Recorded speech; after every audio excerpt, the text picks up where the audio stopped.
morning, friends. This is Miss Sarah. It is December 7th. We are getting closer. We're a week into December, guys. So for our picture on our ornament today, we have this guy.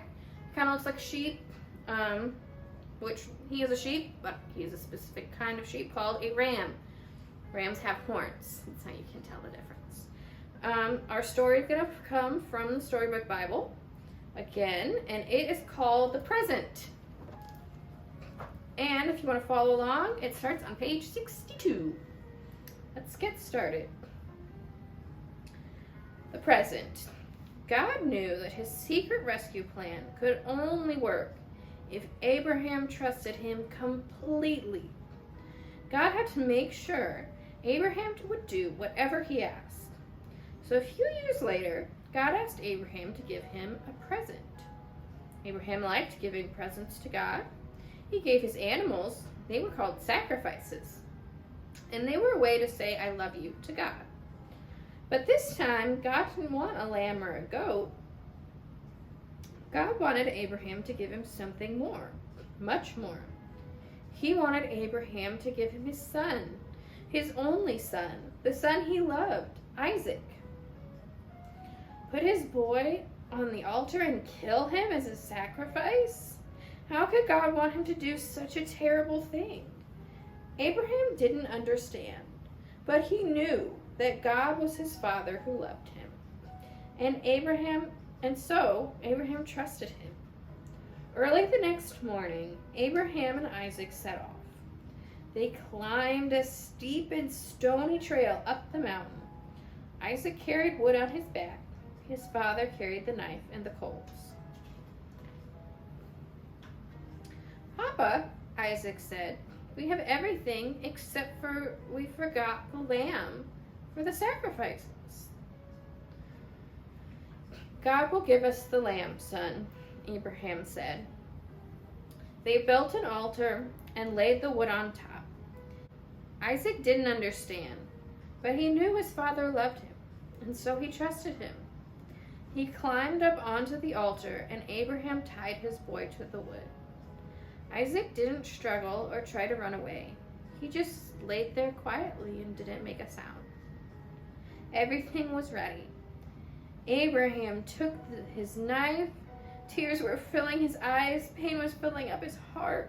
His hand was shaking. He lifted the knife high into the air. "Stop!" God said. "Don't hurt the boy. I want him to live and not die. I know now that you love me, because you would have given me your only son." Abraham felt his heart leap with joy. He untied Isaac and folded him in his arms. Great sobs shook the old man's whole body.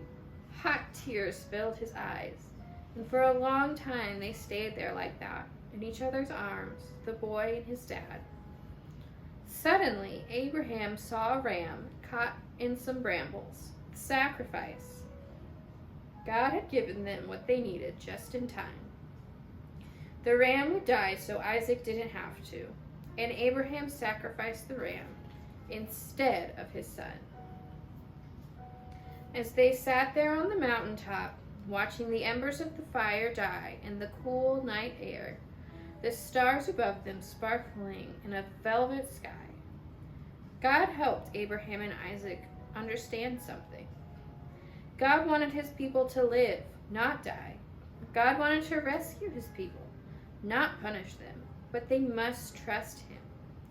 One day, someone will be born into your family, God promised them, and he will bring happiness to the world. God was getting ready to give the whole world a wonderful present. It would be God's way to tell his people, "I love you." Many years later, another son would climb another hill, carrying wood on his back. Like Isaac, he would trust his father and do what his father asked him. He wouldn't struggle or run away. Who was he? God's son, his only son, the son he loved, the Lamb of God. And that is the end of our story today, guys. So we have our ram to remember the story of Abraham and Isaac.